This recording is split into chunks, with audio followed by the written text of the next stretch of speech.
Oh, you all ready yet? Nah, not yet, man. Surprisingly, it takes a lot of time. Well, let me know when you are. Still gotta see if Tamara's gonna get hers in. Hello? Tamara, you got that thing we were talking about yet? Not yet. I told you I'm going out of town for Christmas. Well, you're just like him, so leaning into about actors visiting family over the holidays. Yes, that is what is going on.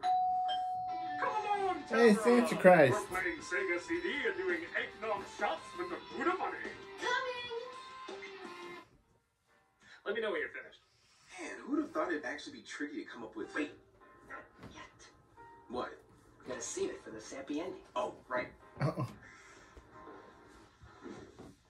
Well, it's been 30 years since this came out. Huh. Back in 1993, one of the best animated shows for kids and adults was ever released, Animaniacs. Unlike its predecessor, Tiny Toons, which was mostly for kids, but had a few jokes for adults, or Freakazoid, which was mostly for adults, but had a few jokes for kids. Animaniacs was a variety show that hit both kids and adults equally. Sometimes chaotic, sometimes educational, sometimes teaching a moral, sometimes celebrating there's no moral, sometimes verbal, sometimes musical, sometimes needing no words at all. It was an amazing accomplishment that's still being celebrated and talked about all these years later.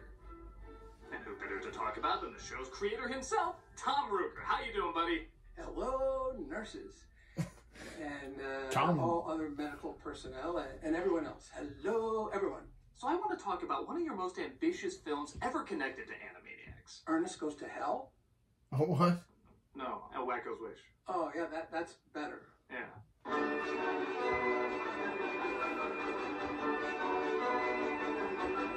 Released in 1999, Wacko's Wish was the last major Animaniacs project to use the original cast, writers, and directors. And I'll be totally honest, when I first saw it, I wasn't the biggest fan. The tone changes threw me off from what I was used to, resulting in me finding it a little corny and awkward and inconsistent and... Why am I here? But I'd like to love it, okay?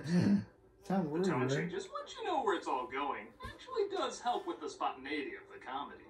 When you're legit not sure if the film's going to give you a serious moment or a comedic moment, it makes the payoff all the more unexpected and enjoyable. So we're going to look over the film said to be the swan song of this legendary animated series. And like I mentioned before, we're going to look it over with the show's creator and one of the directors, Tom Ruger. So, you like it better than Ernest Goes to Hell? Let's take a look at Wacko's Wish. Oh. The film opens Tom with a Ruger, what are you narration talking from the about? Motel 6 guy. Over a century ago, there stood the village of Acme Falls. Holy shit, it is! How random. Talking about the happy village of Acme Falls. It was a town filled with happy inhabitants and a mine. Well, no place is perfect. Right off the bat, Tom, where did the idea for this movie come from? Battlefield Earth? I had no idea. It was like L. Ron Hubbard. I think Travolta wanted to make it. I mean, Wacko's Wish, Tom, you know that. Wacko's Wish, right. At that point, the Animaniacs series was sort of coming to an end. We had made 99 episodes. We had been pushing for a long form with Steven, who was now getting involved with DreamWorks, and he probably wasn't going to go for a theatrical. We said, well, how about, something for... For the person who's never seen Animaniacs like me, I can learn something from Originally, it was this. supposed to be something like It's a Madman World. The original title was It's a Wacko, Wacko, Wacko, Wacko Wish. So we had a structure with a lot of different characters pursuing not the big W, but the wishing star. We had a tight schedule. We had to sort of race it into production. So I brought Charlie Howe and Earl Kress and Nick Dubois and Kevin Hobbs and Randy Rogel, and everyone said, Wow, this that's a lot of should people. be in movie theaters. So we tested it, got a big crowd of mainly kids, but their parents too. And they came in, they filled out the cards after the movie, and they loved the movie. They were laughing at it, they were loving it. Bob Daly ran the studio at that time. And he saw all the cards, and they were like really excellent. There was like people giving it like A+. It was like, Ruger, what did you do, stack the audience? I said, no, I don't know anybody here. He said, well, yeah, these are really good scores. Now, the only problem is I need $5 million to market it. And he turned to me and said, do you have $5 million sitting around? And I said, gee, Bob, no, I don't. You don't need to treat us special. That was the straw that broke the camel's back. We needed $5 million, and Bob was not going to cough it up. The film combines a lot of classic fairy tale / adventure / Christmas tropes, half the time paying homage to them and the other half mocking them. Warner stock, which was ruled by a benevolent king, Sir William the Good. Peace and prosperity covered the land. William Ratings were up McGood. 20%. Wow. The king passed passes away, though, and the king is taken over Oh, by alright, another king who alright. is even better. No, you know the drill. He's the worst. Warner stock being overthrown in a hostile takeover by the nation of Tiktakia. So what inspired you to go more the traditional fairy tale route with the... This might be the swan song for Animaniacs. We wanted to pack it in. Technically with it's references not, to some because of our we old do gags got a from the series reboot, and don't new we? stuff and I know a it's big probably not done story by the same carrying writers, the but entire cast. At the same time, we you wanted got a to zing reboot. Disney, and we wanted to zing the Ding. politics The that were reboot. going on at the Animaniacs. studio with Warner Brothers being absorbed by Time. And so that's why we had this whole thing at the beginning where the country was called But- Warner Stock and Tiktakia Time was going to take it over. Now, the new leader of Warner stock was King Salazar the Pushy. Taking the story a bit more The seriously fuck? does allow for smaller jokes to suddenly seem funnier. Like having the villain named King Salazar the Pushy, or their financial advisor just shrugging, "We're broke." And the country's fortunes plummeted. We're broke. This also So, allows for acts of cruelty to be funnier. Like when Plots plays the tax collector looking for anything to take from the people. I have nothing to pay my taxes with. I can hardly keep the fire burning myself. That's cold. oh, poor that We're guy. introduced to our heroes, three orphans named Yakko, Wakko, and Dot, who sing about their woes as Acme Falls is in shambles. The lyrics, as usual, are pretty damn funny. We slept on beds with springs that hurt. The faucets had hot and cold running dirt. And ever since then, I've been feeling low. She's been taking lessons from Sandy. Yeah. I wanna go home. things couldn't get much worse. Even my nuts are frozen. Be careful with that last verse. Oh, also your son Nate still did the voice of Skippy. Was his voice still being altered? Are you okay, Slappy? Nathan's voice was being pitched for the final season. This was recorded maybe a year after that final season, so Nathan's voice had gone even lower. But sad is be hard until we meet again by the bonny, bonny falls of Acme. And, What? that effect him hitting the high notes. Did he actually hit the high notes? I adore my Auntie Slappy, but it really make me happy if I had some fun with little kids like me. He had to sing these lyrics that were kind of out of his range, and I think he did pretty well under the circumstances. We definitely got to get you some singing lessons. Oh yeah, look who's talking. Hey, cheap shot, I'm old. Dot being the youngest and cutest, of course, therefore has to be sick. So while Yakko stays with her, Wakko travels to seek his fortune. When he returns, he cheerfully sings he's made more than he's ever made in his entire life. I give you my fortune. A halfpenny.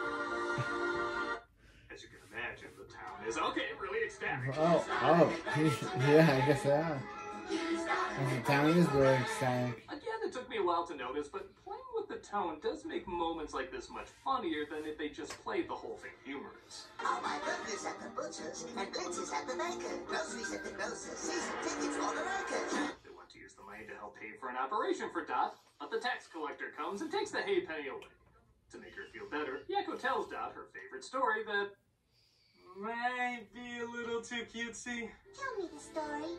Okay. There once was a man from Nantucket. Not that story. Actually, might have liked that story a little more. And out of the prettiest flower came me. And every night at bedtime, they'd come in and say, "Who's the cutest girl?" And you'd say, "I am." Okay, if there's any more sweetness to the scene, it would have diabetes. And Mom and Dad would What? laugh and laugh and laugh, and they'd tickle you. God, this is too much. But A, it's Dot, that's kind of the idea, and B, it does play into a joke later. How is she? Not great. Those acting lessons never really sunk in. It'd be hard to rate in a princess. Wow. Wakko wishes upon a star, and a good fairy played by Ben Stein appears. Because it was such an obvious casting choice. Of course. Now go Of make course. your wish. Of course it's Ben Whoever Stein. touches the fallen star first will be granted one wish. Pixie! It's Pixies! It's a Pixie! It's Pixies! He's a pixie! He's a pixie! He's a pixie! Get it? Because Ben Stein played the pixie in the Fairy Odd Parent, so I decided to do the pixie rap. We're pixies! We're pixies! We're pixies! I think that's the song, but I don't think I didn't do all the song, but I did do the we're pixies! We're pixies! We're pixies! touch the star. That's all you do, and then you get your wish come true. So how did the songwriting for the movie work? During the story process, Pixies. I was saying, oh, here's where we put this song, here's where we put that song. I wrote most of the lyrics. Julie Bernstein did most of the music on the songs. Randy Rogel participated in the songs. Kevin Hops, Tim Kelly, Gordon Goodwin. The lyrics, they were sort of dictated by what was going on in the movie. They just knocked the music out of the park.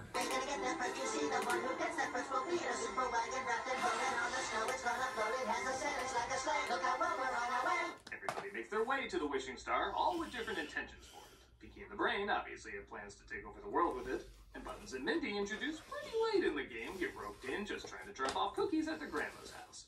I'd go myself, but I'm too busy baking cookies for the 7 dwarfs. You know how your uncles love my chocolate chips. It's no fingerprints joke, but I'll take it. Actually, give me a sec. So guys, how's it coming along? What happened? What happened to them? Oh, right, it's the other thing. Yes. Oh, sorry for the confusion. What? But they sounded similar, right? I love how Jim's a big... Ralph are taken off the path to report back to King Salazar. Posing for a body pillow, Jesus. And the honor is ours. Gives no meaning to the term royal scepter. He instructs plots to get the star for him and to kill the Warners along the way. I don't want to see them again, alive. But they're just kids. Don't think of them as kids, Baron. Think of them as the dearly departed. As grim as that is, I love imagining what the funeral would be like. Like, do they just keep burying them and they keep showing up above ground? I'm totally down for a spin-off called Dark Animaniacs. On top of that, he sends out the Good Feathers, also making a pretty late entry into the film, to make sure Plots does as he's told. That king really frost my feathers. He insulted us right to our faces. Are you insulted, Bobby? A little bit. When you realize the kid's comedy version of Robert De Niro is actually funnier than most adult comedy versions of Robert De Niro. Forget what the king wants. Let's get what we want. They too want the star for themselves as, get this, everybody sings another song about it. This stupid Dominic, I would wish that I could fix it because I've always been a failure on the floor. We've been insulted and neglected and we've never been respected and we wish the wishing star would make it stop. Okay, so you could make the argument there's a little too much singing in this. If we could have our wish that we'd be happy. I want the world. I want a home. We want respect. A lot too much singing in this. But again, what balances it out is that the songs, again, particularly the lyrics, are really good. Every time I kind of groan whenever another song starts, I'm usually sucked in eventually by how clever they are. I got bunions and arthritis and lumbago and bursitis. I need glasses and my kidneys got a stone. I wish retirement, you see, in a giant acorn tree with everybody leaving me alone. Even if sometimes it sounds like they might be saying something else. I adore my anti-sloppy, but it really make me happy if I had some special little kids like me. This is impatient anti-scrubbing. What? This is impatient anti-scrubbing. She's always... You heard that too, right? Skippy's finally entering his high school years. What? I'll have to replay that back. The animation has always been stellar on the show, but again, it really feels like they're trying So I have to no idea what that beyond scroll what just the said. usually has accomplished. Who did the animation? Was it any different from the animation done on the show? Wakko's Wish looks really good. Much thanks to TMS Tokyo Movie Shinsa for their animation on it. But before it even arrived in their hands to do their magic, we had these incredible directors here at Warner Brothers in Sherman Oaks. There's Greg Rayner, Charlie Visser, Russell Calabrese, Nelson Macinos, Kurt Tainglad. They each took various sections of the film. They slaved over these things. They had crews, they had storyboard artists, and they were just working day and night. There's a really cool moment where the dialogue kind of disappears and we mainly focus on the music. There's technically slapstick going on, but because it's so quiet, the score is allowed to really show off. It's like the descent into mystery scene from Batman that was replaced by a zany ballet.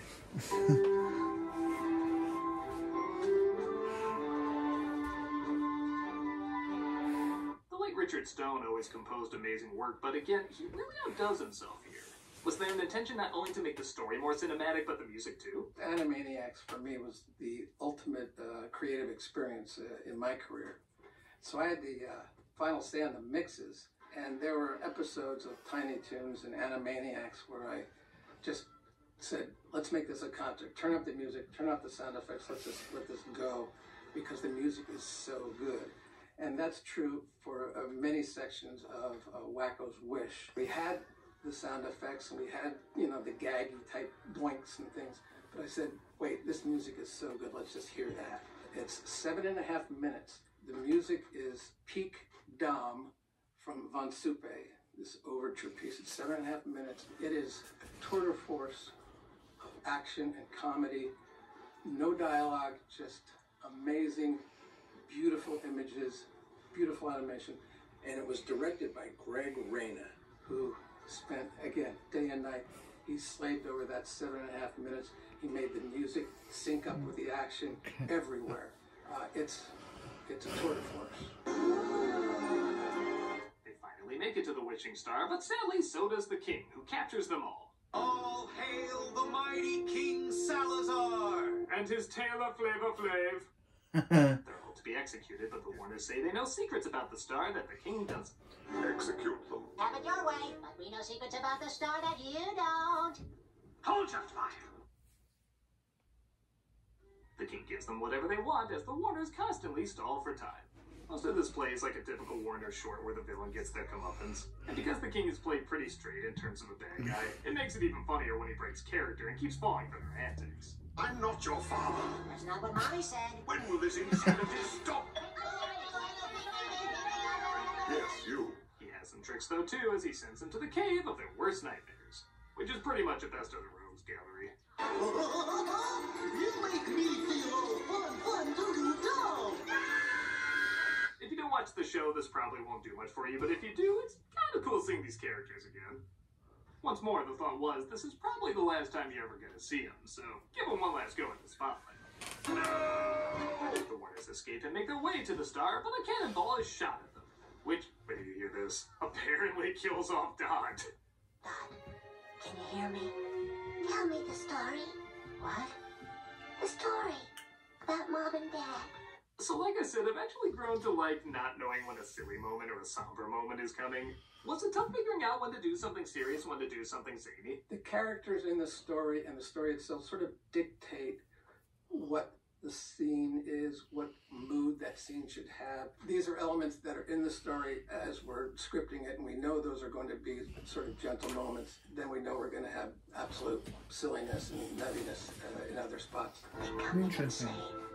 Who's the cutest girl? And you'd say, I am. Also, killing off Dot. Yeah. What was that recording session like? Dot Press, she knew she was going to have this death scene. So she really knew to make that opening scene where we're telling that story early on. She wanted to really nail that so that when it gets recalled later, it impacts the audience. Tress she's the greatest voice actor of her generation. Everyone starts to weep for the fallen Q1, resulting in Wakko sneaking away to the star while they're distracted. Oh, by the way, that's totally fine. She's alive, Wow. I guess those acting lessons paid off after all. Do you really mean it? Nah. This is where a lot of issues with the film start to fix themselves. Most movies would have Dot's death be 100% serious and Wakko would use his wish to save her. But instead, it's a fake out, and what does Wakko wish for? Not one, but 2 halfpennies. What? Yeah. Oh, but it gets better. You know the operation Dot wanted? It wasn't to cure her sickness. It was plastic surgery to give her a beauty mark. I call it a cutie mark. Yeah, like all those serious moments with her were pretty much just What? building up these really stupid jokes. But I love the balls that takes. This would be like Bambi's mom dying, and then years later she comes back and says, "No, I told your dad I couldn't be with you because I shot the hunter and was on the run." It'd be insultingly ridiculous, but what a bizarrely long way to go for a joke. I kind of gotta respect it. With the 2 halfpennies, everybody seems to get exactly what they want. And I mean it, every character has a happy ending that ties into their overarching scenarios on the show. He used to like nuts, now he's discovered dates. I'm totally What? this could be as well. What? Hello, nurse. Was finally appreciated for her figuring and not just her figure. Rita and Runt's wish came true too. They found a happy home with Dr. Scratchy Sniff. Even the pigeons, who wanted a little respect, got their wish.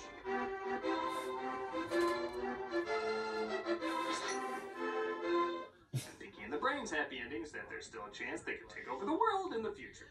What are we going to do tomorrow night? Same thing we do every night, Pinky. Plan for the sequel when we'll try to take over the kingdom and the world. Ah, yes, the sequel. Yakko circumcision. Everybody getting a satisfactory conclusion. Was there an awareness this might be the team's final production with the Animaniacs name on it? We were aware that this might be the swan song for Animaniacs. The experience that I most distinctly remember about Wakko's Wish, we had finished the story, and now we were going to hand it off to the crew to start storyboarding, designing and doing backgrounds. So we took this day, and the entire crew, there were probably 75 to 100 people there. I spent the day going over the entire script, acting out every part, really doing my best to entertain them and to tell them what was going on in each scene. Basically, I read all the lines. I tried to do the voices as best I could and tried to get punchlines. I was getting laughs. They were getting and their sweet moments were working. For me, it was my ultimate Disney moment. I hear that Walt would gather the group together and tell the story of some of his features, like Snow White. He would go over and he would do all the different voices. So I had that one experience with a feature doing that with Wakko's Wish, and it was truly one of the most rewarding experiences because the crew was so loving and appreciative and complimentary, and it was a great day. It also looks like the Warners the whole time were related to the Good King, as Salazar tried to keep that a secret when he took the throne. Fooled you, didn't we? Dead. It even ends with them spinning the wheel of morality, which just feels right. And the moral of our story is... Yeah, I still prefer. You can teach an old dog new tricks, but you can't teach Madonna to act. And that was Wakko's Wish. That, like I said, has really grown. That was good. You can't teach Madonna to act. I wasn't prepared for the title film. Okay, I've never seen the show, but that was one of the most funniest scenes from the show ever. Or from the movie. You can teach out new tricks, but you can't teach Madonna to act. Oh, that was good. That was good. Once mentions the word Christmas. I pray for a day like that. That's like Christmas, you know what I mean? But still has a lot of that playful That was spirit. good. I like it. I'm not gonna say this is like my favorite Animaniacs production, but it's a lot more clever than I remember. And it's certainly worth checking out for any Animaniacs fan. It's got great music, big laughs, wonderful animation, and entertains both kids and adults. If you haven't seen it yet, it's a decent, zany family comedy. And because it is the 30th anniversary, I want to go a little bit more into detail about why these characters really connected with me. You see, growing up, there were 3 shows that really felt like the characters were just real. Batman, X-Men, and Animaniacs. Like, yeah, obviously I knew they weren't alive, and I know there's shows that have better developed characters, but as a kid, I connected so much with them, there was almost a disappointment they didn't exist in real life. I moved around a lot because my dad was in the Navy, which means sometimes I would fit in great into a new place, and other times I really didn't. X-Men and Batman definitely fed my angsty side. It was dark, brooding, and about bringing sanity to a world of chaos. Animaniacs did the total opposite. It was bright, upbeat, and about bringing chaos to a world of sanity. It did so by always having the right comeback, the perfect one-liner, abstract thinking. I might need to watch Animaniacs now. A little bit of anarchy and show not only how it could be fun, but also important. The world is going to be crazy and unexpected, and these were characters that showed you how to roll with the punches and adapt to it. These characters felt real to me because they helped me through something. They helped me to lighten up and be optimistic at a time when I didn't always feel that way.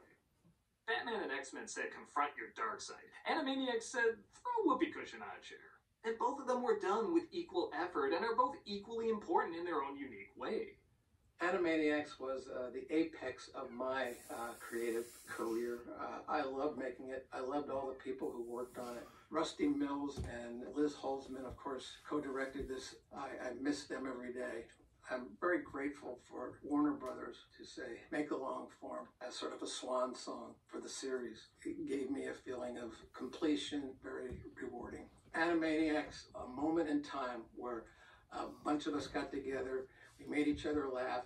No one said, no, you can't do that. No one said, oh, you have to cut that scene. They just let us do it. And that is so rare. And I miss that. And it was a golden moment. Critic, we did it. Yeah, we finally found characters we grew up with that felt real to us. Oh, okay. Who are they? Well, mine is Static Shock. Nice. He left a big impression on me as a young comic cartoon and superhero nerd. Nowadays, the presence of black iconic superheroes and animated media has grown significantly, but back then they were. If you want me to reviews for Shaggy Durex and reaction to his stuff, then tell me. Someone who I could relate to on a level that was more than skin deep. Mine's Dr. Sam Beckett. One of my favorite shows at the time was Quantum Leap. The main character would leap from person to person through time, righting wrongs and fixing broken lives. He was often vulnerable, modest, and flawed, just like the rest of us. He stood against racism, bigotry, sexism, homophobia, and always against great odds. Compelled to do what was right, and not what was easy. That stuck with me as I faced my own challenges growing up. I finally thought of a character. Ahsoka Tano. I loved watching her growth from this imperfect, aggressive, stubborn character to a still imperfect, but very loyal, kind-hearted warrior of a character. She manages to become one of the most powerful Jedi in Star Wars history, despite claiming that she is no Jedi. And I really love how changed she is from the people around her. And I love watching her fight with herself throughout the series. It's so relatable and so personal. I love her. Okay, these are all pretty good, guys. Thanks for sharing. Can we go see our families now? I was thinking about you, yakko. I'll put in my 2 weeks. Okay, last thing, I swear. In a holiday season that's all about making an impact on people, why don't you share the characters that felt real to you? Whether it be in childhood or adulthood or whatever, what are some characters that helped you get through something? In honor of the people that work their asses off to give you their stories, maybe list the ones that left such a huge impression on you and why you think they stay with you for so long. I'd love to hear some of the ones that help shape who you are. And once again, a big thank you to Tom Ruger, who created a show that definitely helped shape me and directed a pretty damn decent movie that went along with it. Well, it's no Ernest Goes to Hell, but it's a darn good. What is Ernest Goes to HLL? What is it? Is it a real thing? That's confusing.